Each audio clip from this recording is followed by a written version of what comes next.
by the ideas of Sophus Lee,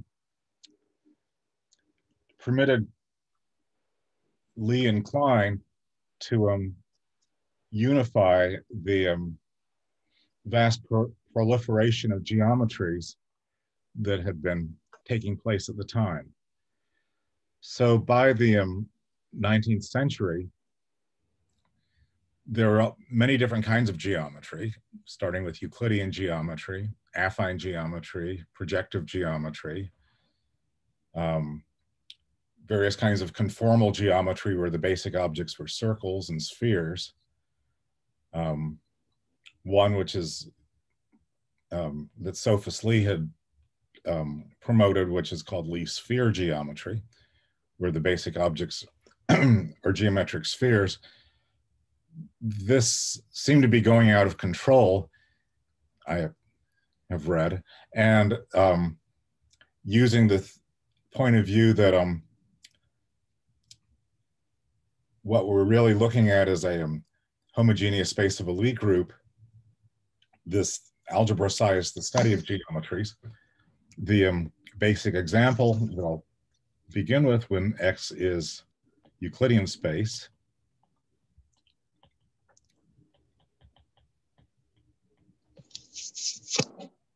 and this Euclidean geometry has notions of distance. It's a metric geometry. Has notions of angle. It has notions of straight line, geodesics. So this is parallelism. In other words, a straight line geodesic is a curve with zero acceleration.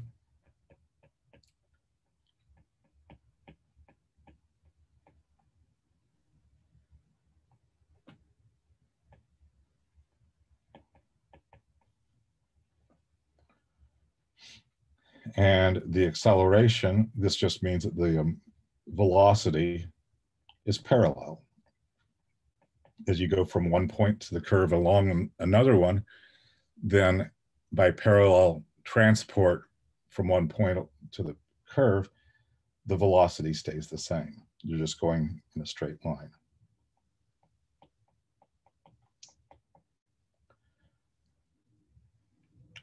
Also involved, I think I've lost, okay. Seem to have lost, I can't, this isn't, oh, okay. On the whiteboard, can I move, I can't scroll, I guess.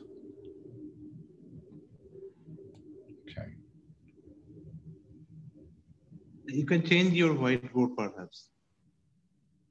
I mean, there is an option. Where is that? There is a plus option that will give you new whiteboard. Somewhere, if you tap on the whiteboard, it will give you several options.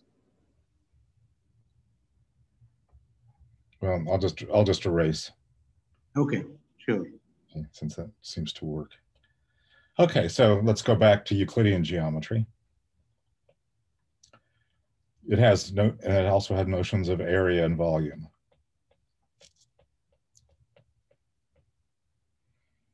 And these objects are all invariant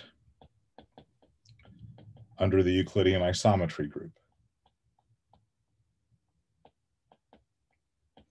Okay, and remember what that group is. It's the group generated by translations, which form the vector space Rn. And in addition to the translations are acting simply transitively on Euclidean space. That is, given any 2 points, there's a unique way of getting from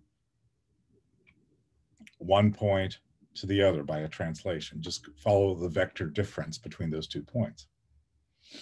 Then the isometries which fix a point are the linear isometries, and that's just the orthogonal group.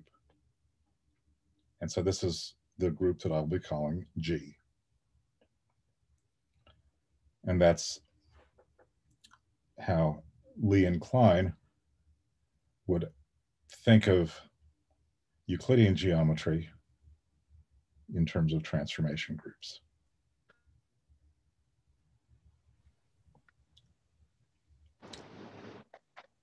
Okay, and we can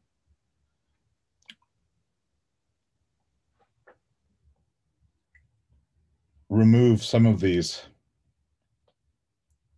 properties. For example, if we remove the notion, if we remove distance but retain angle, then we have what you might call similarity geometry. The group of similarities is somewhat larger.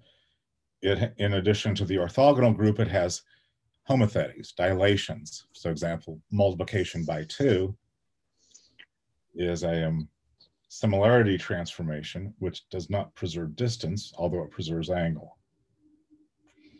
Or we could remove distance, angle, but retain parallelism.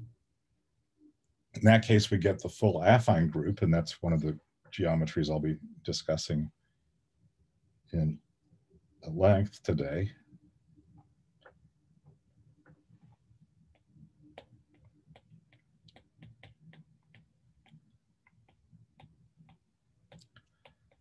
Affine geometry, X is still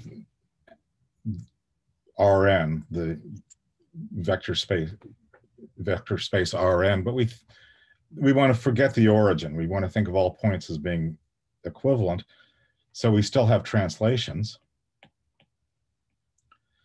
But now, since distance and angle no longer need to be preserved, we have the full general linear group.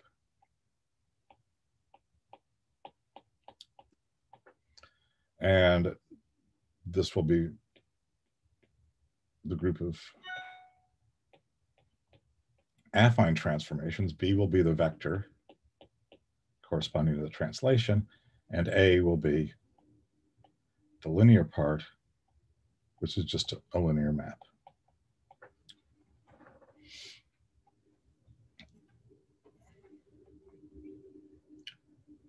Okay. So these are 3 of the examples of geometries where X is Euclidean space. We can go further.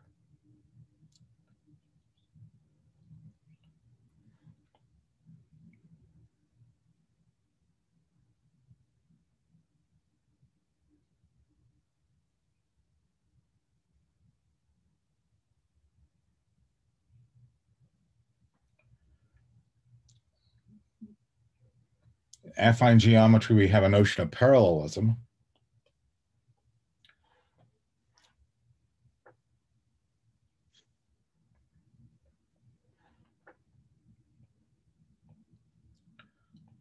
So we could have lines, geodesics, and we have a relation of parallelism. It's more symmetrical and cohesive if we thought of parallel lines as intersecting.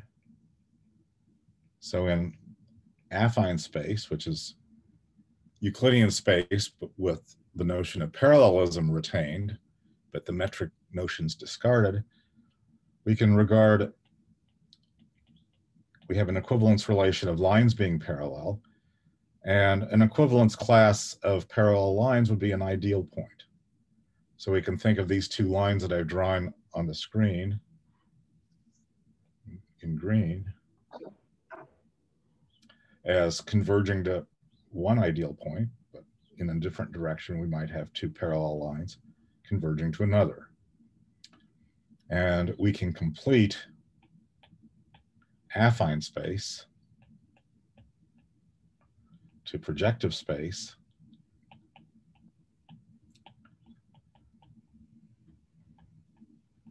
to obtain another geometry, namely projective geometry.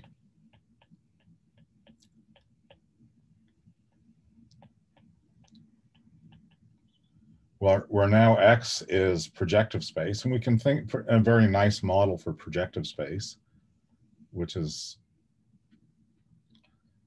more elegant and coherent than the affine discussion I just gave, is to think of these as being the lines, the one-dimensional linear subspaces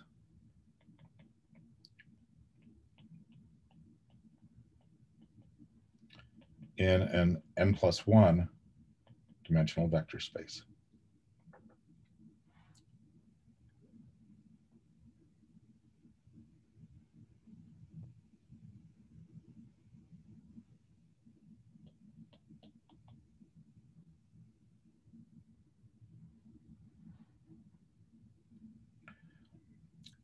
And linear transformations of a vector space preserve lines, as the name implies. And the projective general linear group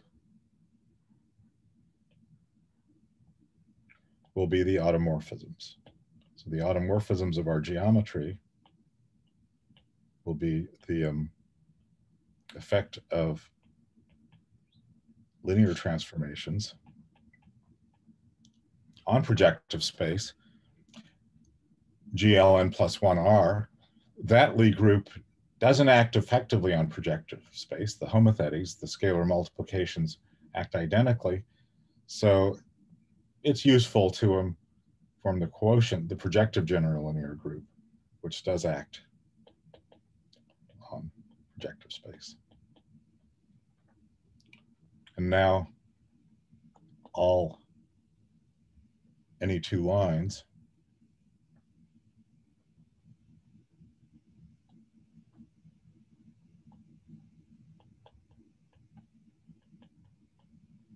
at least in the projective plane, intersect. There's nothing special now about the ideal points. Okay, and so this is I'll just mention this as an example of projective geometry.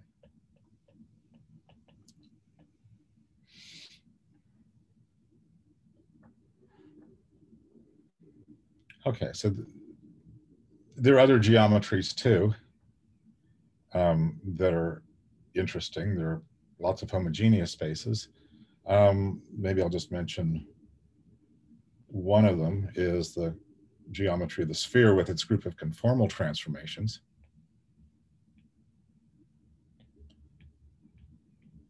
The conformal group of the sphere is the projective orthogonal group. Is it PON+11?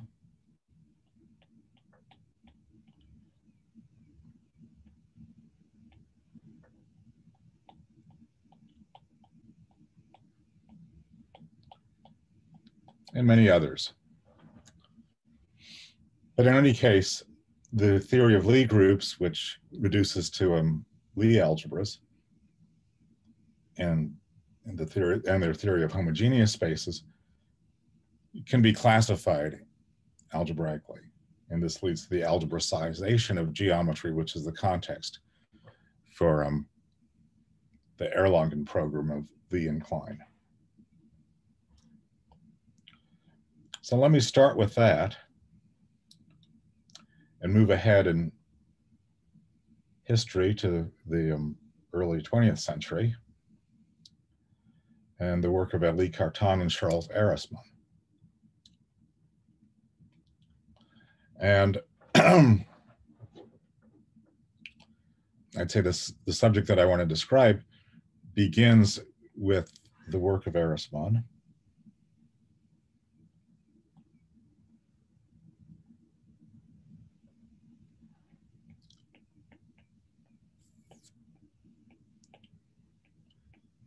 In a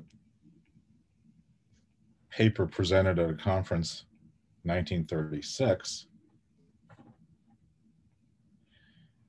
And Ehresmann proposed the following problem. We now fix a topology, which I'll call sigma, let's say a surface.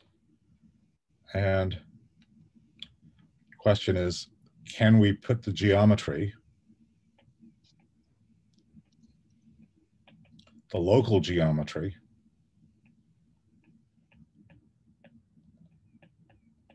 let me say the G invariant geometry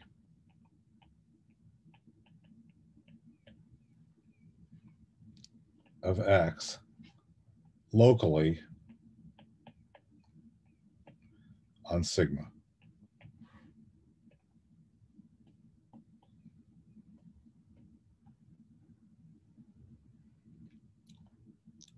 So the example that I like to give is Euclidean geometry. And when I say local Euclidean geometry, I will mean the Riemannian structure of Euclidean space and the local geometry will give rise to a Riemannian structure that's locally isometric to Euclidean space. So the example is that if sigma is the two-sphere and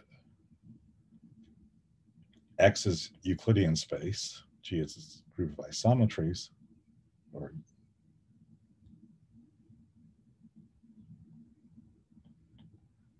that's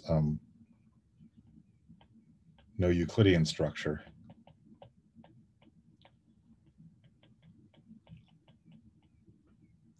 exists on the two-sphere. So this is a familiar fact that there's no metrically accurate atlas of the world.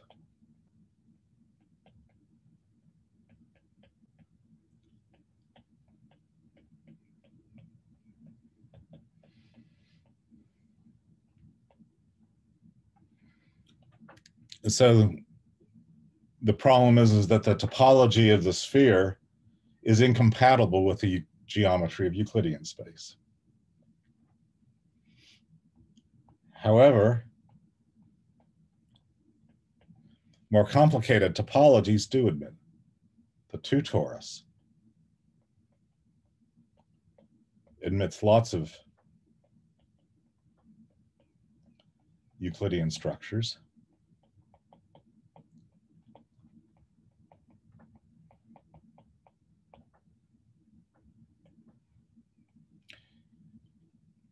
These are all flat tori. These are all quotients of the Euclidean plane.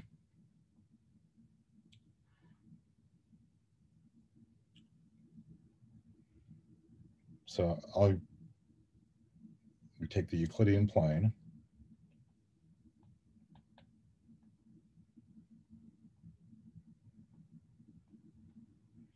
And we quotient by a lattice of translations.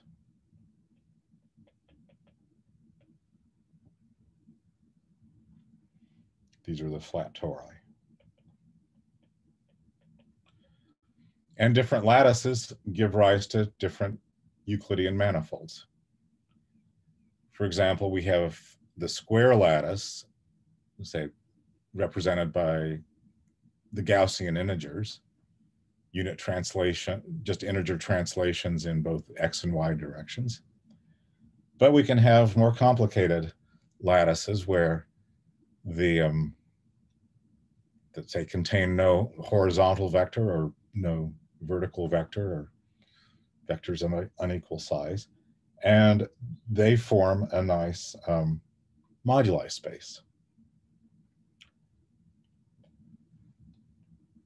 And Ehresmann's question is given the geometry, the G invariant geometry of X and the fixed topology of sigma, to find some space that classifies all of them. And the answer is particularly nice in this example. The Euclidean structures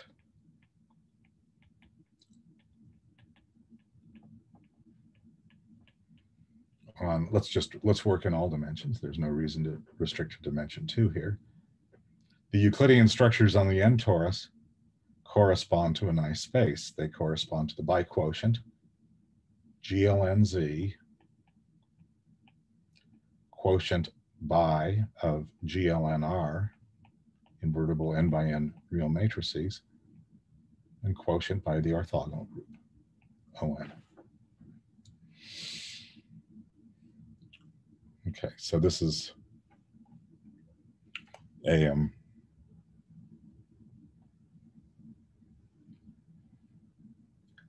satisfying answer to Erisman's question.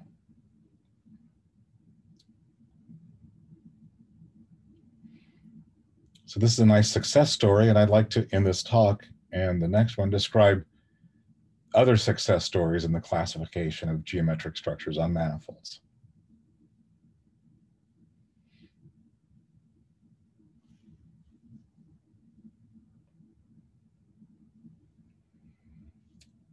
Okay, so if there are any questions, please speak up.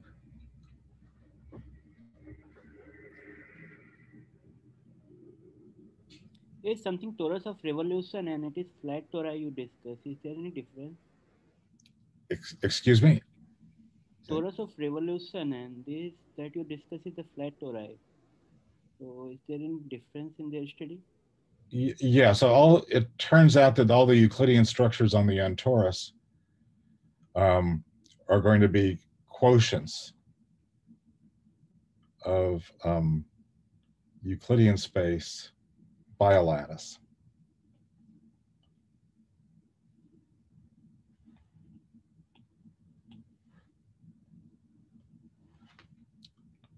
So the manifolds are all quotients.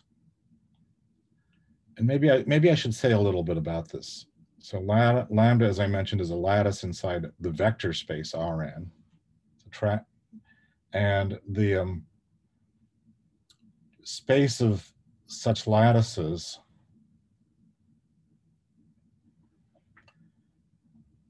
is this part here.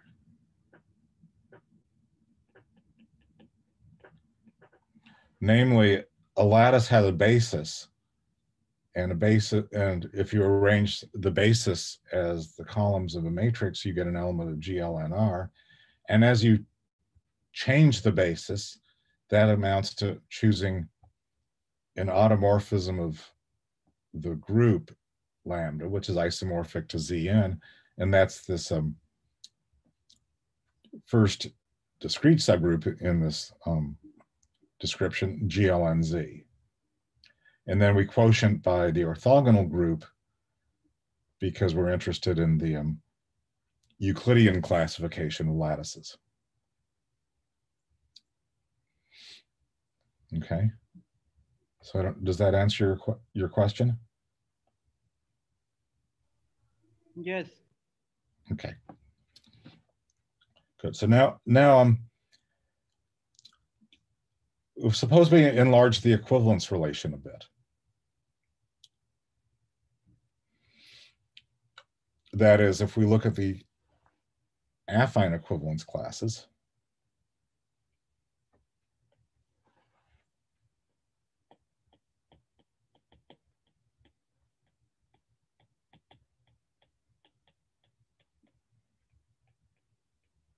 well, that's not particularly interesting because they're all affinely equivalent.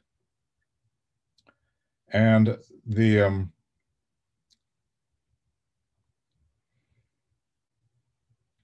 reason is that a lattice is just the group generated by a basis, and any two bases of a vector space are equivalent by a change of basis matrix. So here we would want to replace the orthogonal group by the full general linear group, and when you form the quotient, you just get a point. So there's only one point. So there's one equivalence. And this is a kind of rigidity theorem, which is part of the classification of Bieberbach theorems in 1918, I believe, 1912 to 1918, whereby every Euclidean manifold is, he proved a structure theorem that every Euclidean manifold closed, you just restrict to compact manifold, has a finite covering space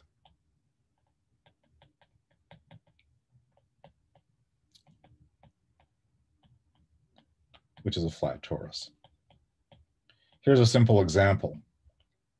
We could take a group that's acting by unit horizontal translation and then compose that with that, take that element, and then another element which is a translation composed with a reflection, a glide reflection. So we translate, so take a vertical unit translation to identify the top and the bottom of a square, and then take a horizontal glide reflection. So a translation in the horizontal direction composed with a reflection in this diameter of the square. And so the quotient here would be a Klein bottle. But it has a finite covering, a double covering, whose fundamental group is generated by the original vertical translation together with a horizontal translation of twice the displacement. Okay, so that's the structure theorem. And then there's a rigidity theorem. There's only one structure up to affine equivalence.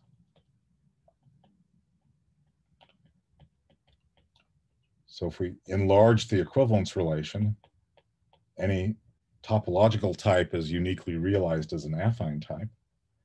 And then a finiteness theorem that only finitely many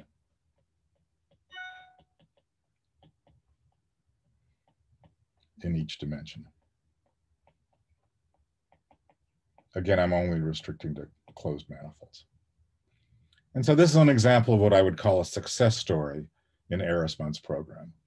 Classification, and in fact, a complete description of the deformation space.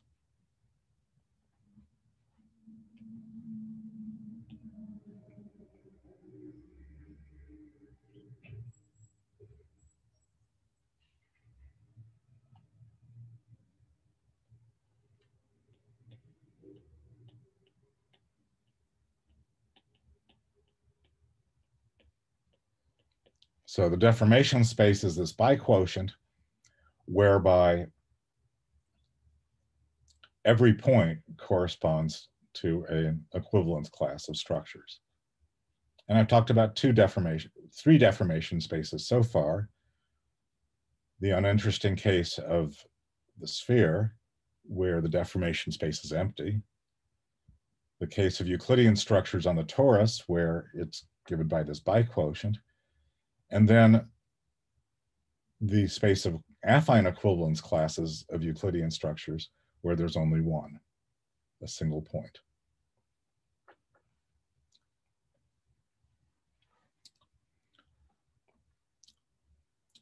Let me move on next to some other affine structures, which are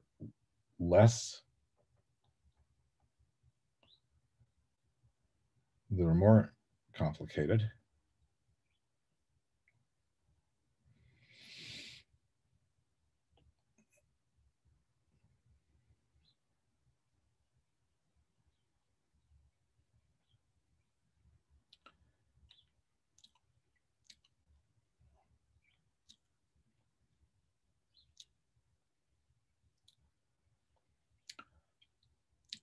And this is related to the general notion of completeness.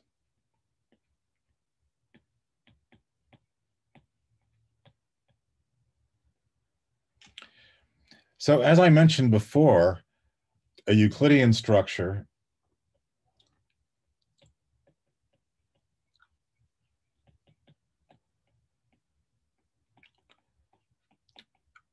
determines a Riemannian structure.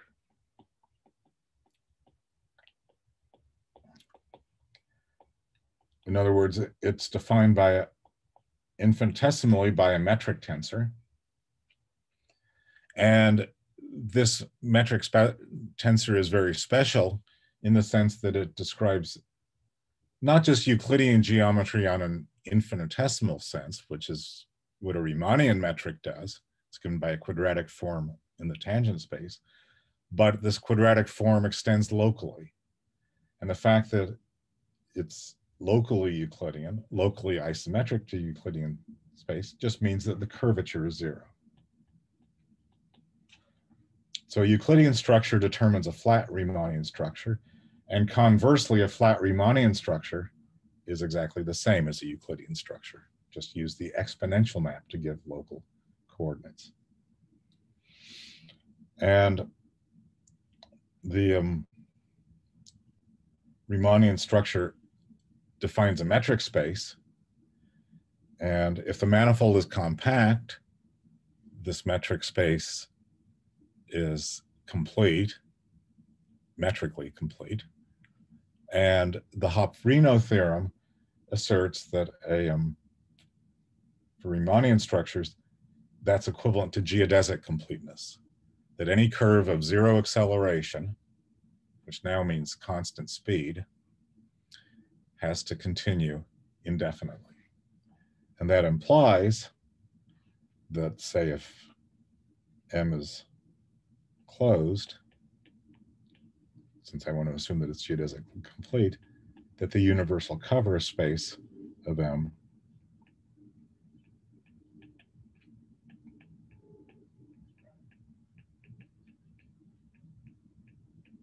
is isomorphic to Euclidean space.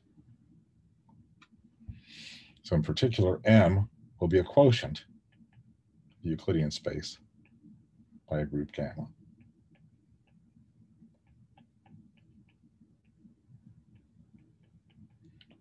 So gamma is a discrete subgroup of the isometry group, which I was calling G before.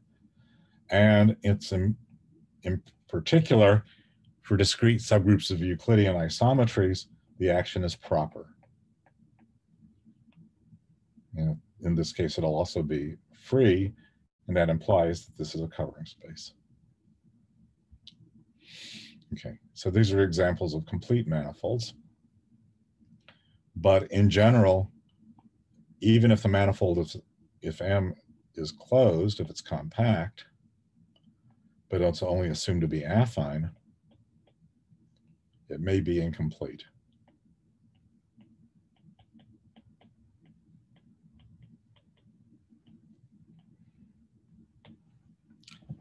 So let's see how this works.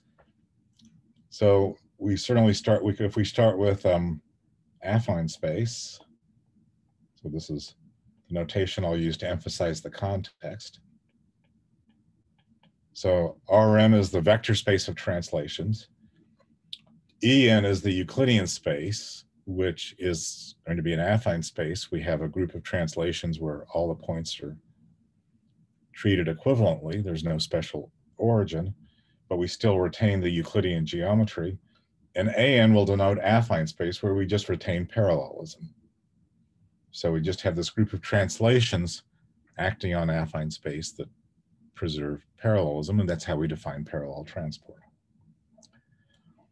So that's complete, obviously, since every geodesic can continue indefinitely. But if we remove the origin, which doesn't make sense because we don't have an origin in a sense, but let's say take Rn, the vector space, and remove the zero vector, then that's clearly incomplete, because if you start at some point P and then you point yourself at the origin by in a finite amount of time, you'll get to the origin, but you're not on the manifold anymore. So by removing a point, you get an affine structure, which is geodesically incomplete. Now, let's bring in an affine transformation. Let's look at multiplication by 2. Let's take a vector, point X, represented by a vector, and double it. I'll call that group gamma. I'll call that element gamma, and I'll consider the cyclic group it generates. Then the cyclic group generated by gamma acts properly discontinuously, with the discrete topology. Let me call this space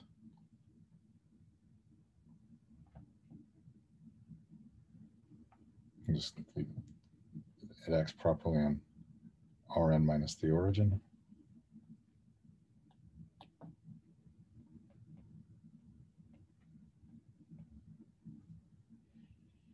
With compact quotient M.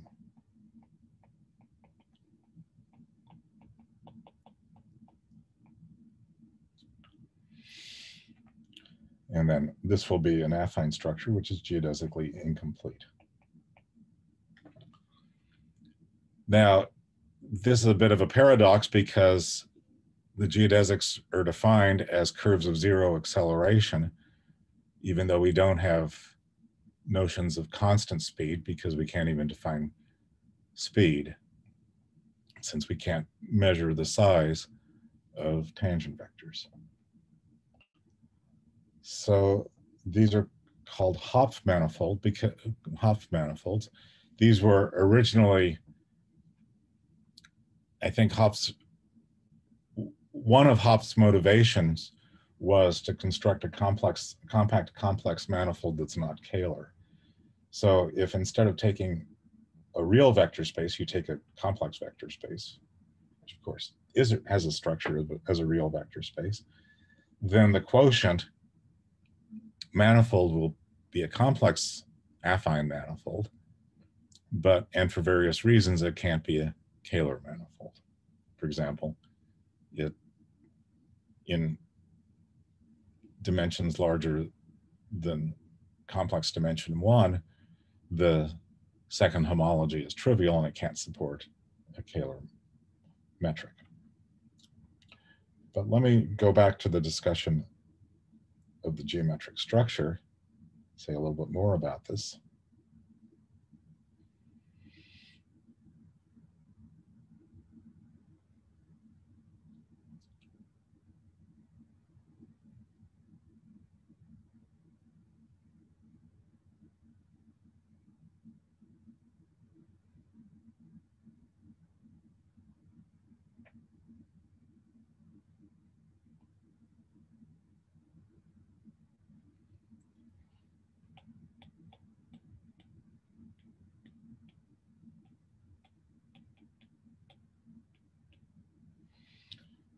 Okay, so here's the picture. We start with, here's the origin, little dot in the middle. And now a fundamental domain that I'll use to describe the Hopf manifold will be the region consisting of vectors of length between 1 and 2.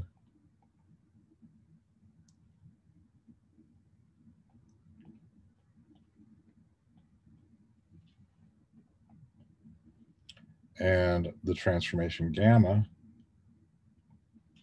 will identify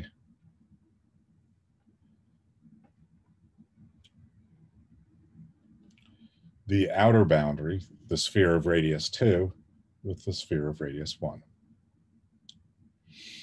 Okay, and the resulting identification space, M, well, we can see that it's going to be given by, well, if we look at the inverse image of this concentric shell, then we get the sphere of radius 1/2, keep going, radius 1/4, and then in the other direction, the outer boundary goes to the sphere of radius 4. And so the manifold M will be covered by the complement of the origin, as I mentioned. And if we take some point and I point at the origin in this covering space in a finite amount of time,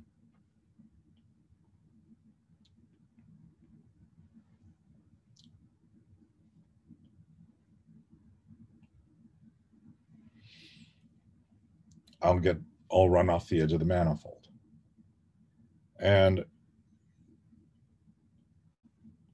we can see that the manifold is homeomorphic to a product of a sphere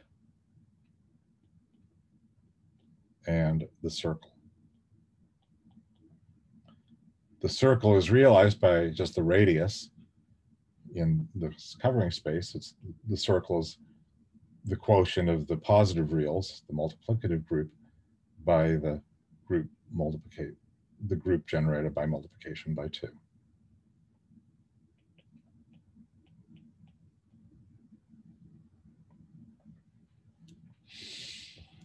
Okay, and so that's an example of an incomplete affine manifold, which is somewhat paradoxical. It's not covered by Euclidean space, like the flat tori. It's topologically, it's not aspherical. It has higher homotopy groups. It has a lot of geometric structure, and in fact, since the gamma that I took, this is conformal. It's a similarity transformation.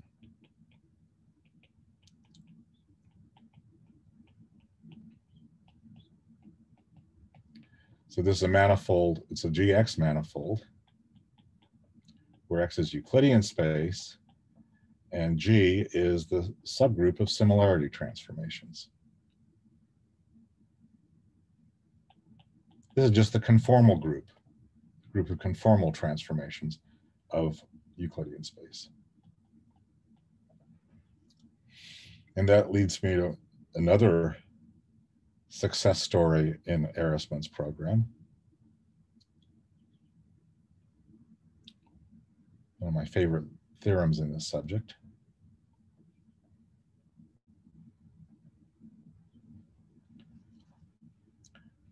Which was proven by David Fried, I think around 1980. Let M be a closed similarity manifold.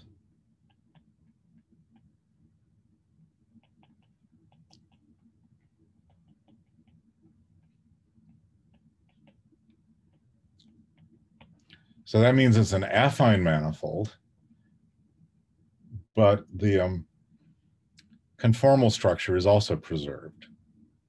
So David, in his paper, referred to it as not just having a parallel ruler, a parallel straight edge, but also a parallel protractor, that the notion of angle is also invariant under parallel translation, even if distance is not preserved. The conclusion of Fried's theorem is that M has a finite covering space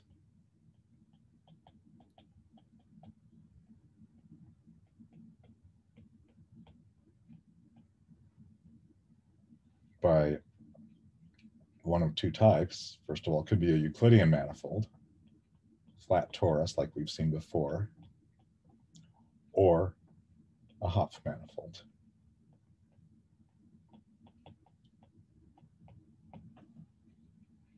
And so this is an example of a successful classification, and it's not hard to write down the space of such objects.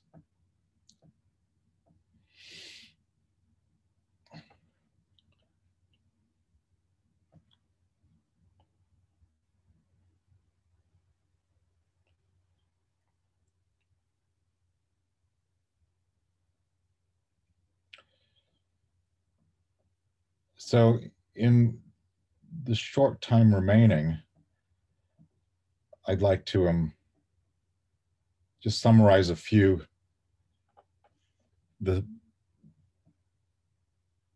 other success stories and which are not, which are known. For affine structures,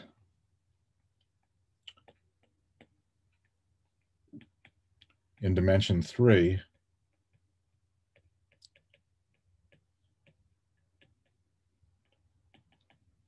so here X is affine 3 space. There's good news and bad news. I'll start with the bad news. So very little is known. So I'm always assuming that the manifold is closed, it's compact. So very little is known in general.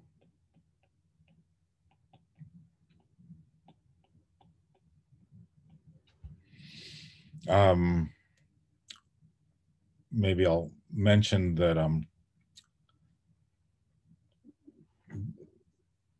theorem of John Smiley from also around 1980 that connected sums of 3 manifolds with finite fundamental group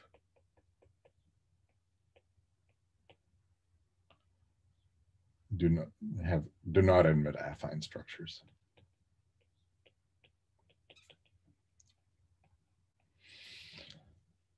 If the manifold has finite fundamental group, then using a similar argument for the to show that the sphere doesn't admit a Euclidean structure gives you a direct proof using the developing map and the universal cover, which I don't have time to describe now.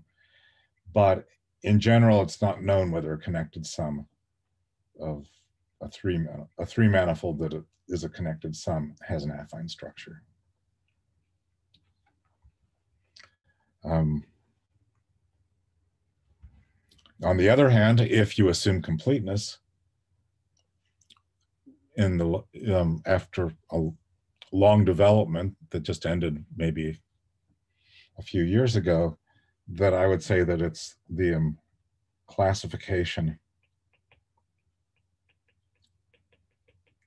is understood and for if M is complete.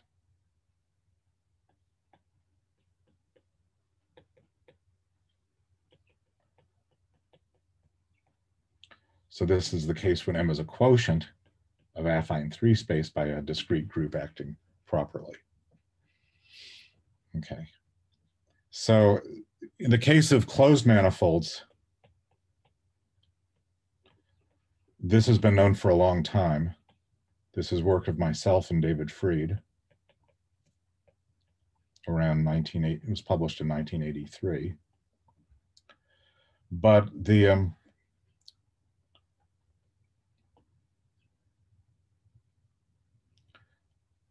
non-compact case was stubbornly resistant. And David and I were trying to prove the classification in general, the non-compact case.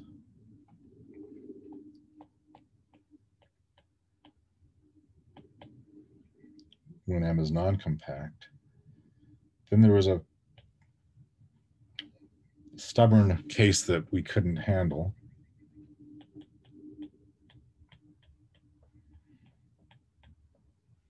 The main point is to show the key point is this answer a question of Milner and Ouslander. Ouslander actually said he proved it. And that's trying to show that in this case that is gamma solvable. And the stubborn case that we couldn't prove, which was in the case when gamma preserves a Lorentz metric. So this means that this is like Euclidean space, but now it's the Euclidean space of index 1, Minkowski space. So this would be the geometry of special relativity in 2 space dimensions, sometimes also called E21.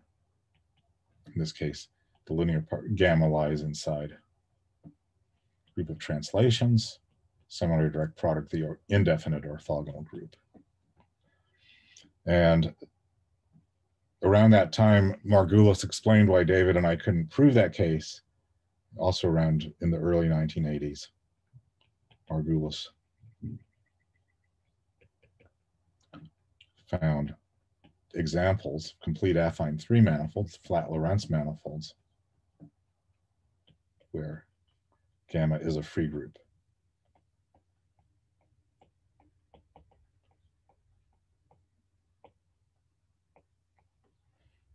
Of any rank, in particular, rank 2 is sort of the main example. Okay, and then these manifolds are now well understood in terms of hyperbolic geometry. Lots been extended to higher dimensions in the last few years, and I'd say that there's a very nice classification. Let me just close with one example of our ignorance, that for projective manifolds, for closed RP3 manifolds,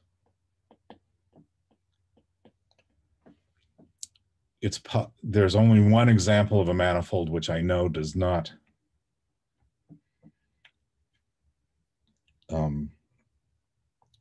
admit a projective structure.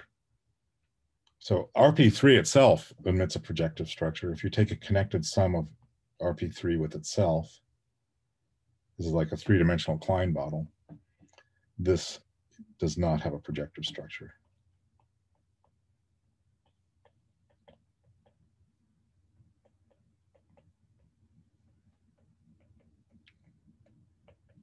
So this is due to Darrell Cooper and myself.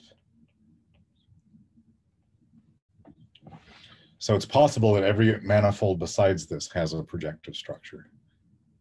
I really don't have, there are lots and lots of examples of projective 3 manifolds, but I don't really see any kind of unifying idea in the examples, and it's quite possible that they all do except for this one example. Okay, so I think I will stop now. I'll continue this discussion in my talk next Wednesday and show how the classification problem is really quite complicated because it often leads to spaces that are deformation spaces, which are quotients of chaotic dynamical systems. And in particular, the classification problem leads to a question of dynamical systems arising from the action of mapping class group on character varieties and spaces of representations of fundamental groups of the surfaces, things like when sigma is 2-dimensional.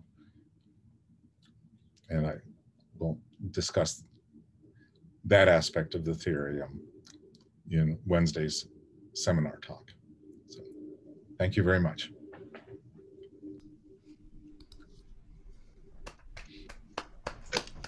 Okay, thank you, Bill. Thank you very much for your wonderful talk. There was a huge technical issue here today. I think you and Subodh who took the initiative to ongoing to get it started, and other colleagues who took this initiative. The one talk, and sorry for the technical glitch that we faced today. It was unprecedented. But anyway, so is there any question from the audience?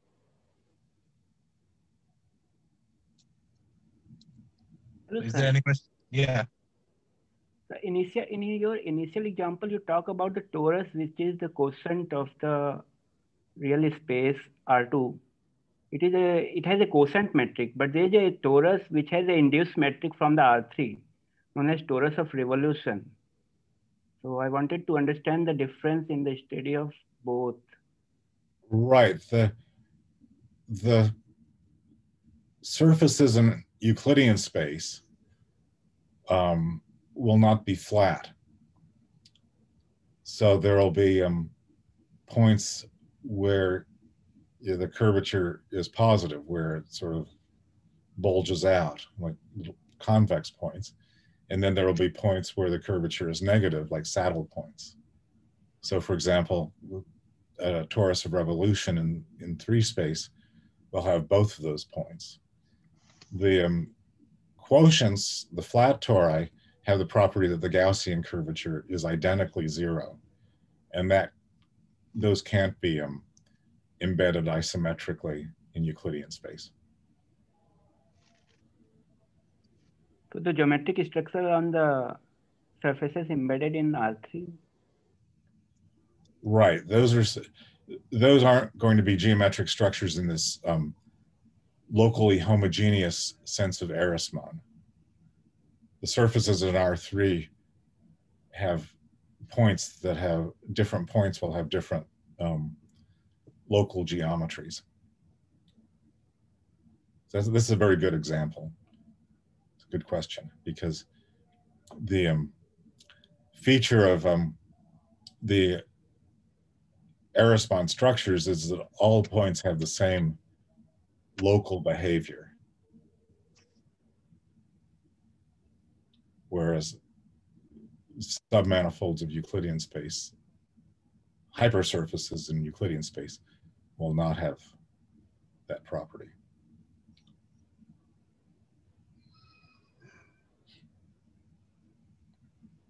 Okay, so thanks.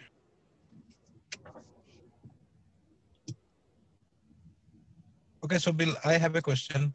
So you said that for general affine structures, I mean, in dimension 3, you have now good understanding about closed and complete affine structures. Right. Yeah. So what about the incomplete one? So what is a good model for incomplete affine structure on 3 manifolds? Hopf manifold. So S2 cross S1. Hopf manifolds, I see. Right. So that's an example where it's incomplete. Right. So I might mention that what Fried and I proved was that the 3 manifolds that have complete affine structures, the closed ones, are all torus bundles over the circle. And those were known much earlier by Ouslander and Marcus to violate the conclusions of Bieberbach's theorem. So all 3 of the all 3 of Bieberbach's theorems fail when you get to the affine category. They're not all covered by tori. There are infinitely many in dimension 3 and in higher dimensions, and that they're not affinely rigid. And the Ouslander that you're talking of is L. Ouslander, right? Yeah, this is Louis Ouslander. Yeah, Right, okay. not our friend Joe. Yeah, okay. So nice Right. to see you, Bill, after a long time, and your office looks almost the same. Yes. Thank you. It's nice to see you. So hope you're doing well. Yes. Yes, I am. Lots of grandchildren now. Oh, wow, great. And they live nearby, so that's been a lot of fun. Oh, wow. But they're busy during the week. They have a busier schedule than I do. So this weekend I get to play with it. Yeah, please give my regards to your, please give my regards to your wife and your sons. Okay. Yeah, it's been a long time, yeah. Yes, thank you. And it was a nice talk. Yeah, thank you. So any more questions or comments? from anyone? Hi, Bill. I had a question. So in the non-compact case for affine three-dimensional complete manifolds, so the topology is that of a handle body. Is that right? Or is That's right. more general? Okay. That's right. I see. So this question, so Fried and I called this the Ouslander Conjecture, even though Ouslander had claimed it was a theorem. And then Milner realized that the question made sense even without compactness. And Margulis gave a counterexample, or Milner was rather cagey and didn't actually state it as a conjecture, but it looked very unlikely. He gave all kinds of circumstantial evidence that it would be very surprising, and Margulis surprised everybody. His proof was his construction was very complicated, and Todd Drum, who recently passed away, in his thesis gave a very geometric construction using crooked planes and found polyhedra that gave rise to fundamental domains, and I could understand that a lot better than Margulis's proof. And then so Todd and another student, Virginie Charette, and I were working a lot of this in Genus 2. And then recently, this was all basically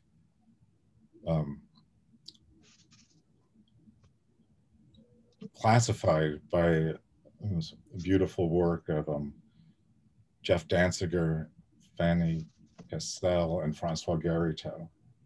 And they showed that they gave a classification of the Margulis spacetimes in terms of the arc complex of a surface.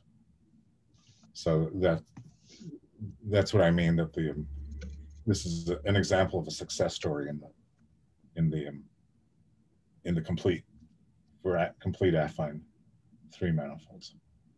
So quotients of affine space by discrete groups of affine transformations. I see. Yeah. Thanks. Yeah.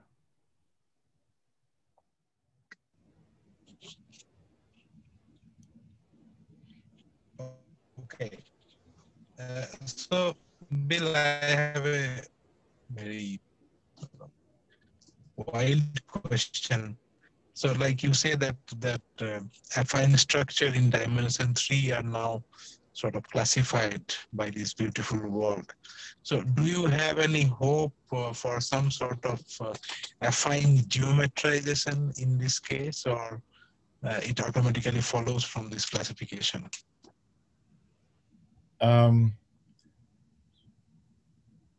There's a lot of structure on these manifolds. So they're all handle bodies, and they have nice foliations by geodesics. They're all this annoying at the time it was annoying, a nuisance, because we thought, David Fried and I thought we could classify all the complete affine three manifolds, but the stubborn case that resisted was the Lorentzian case. So the flat Lorentzian three manifolds were the context for Margulis's examples. And so these things have a Lorentzian geometry, and they have space-like surfaces, which are sort of natural hyperbolic surfaces, and then flow. So there is a lot of interesting geometry on them. So in Todd's thesis, he called the Margulis spacetimes. Okay. And so they do have a lot of rich geometry. But now there's a lot that's known in higher dimensions. In higher dimensions? Yeah, for quotient, complete affine 3 manifolds. The original was what we somewhat irresponsibly called the Ouslander Conjecture, that a compact, complete affine 3 manifold is a solved manifold. It's finally covered by a homogeneous space of a solvable Lie group, which is what Ouslander claimed he published an erroneous proof of. That's still open. I see. And a fairly famous problem that we called the Ouslander Conjecture. I see. Milner's non-compact generalization of the question, though, was what Margulis shown and opened up a really remarkably rich area of mathematics. Okay. Yeah, so any more questions?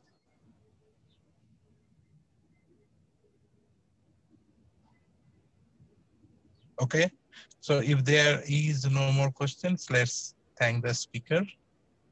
So thank you, Bill, for the wonderful talk. And instead of this technical glitch, I am happy that the talk went well and there were good number of participants to attend your talk.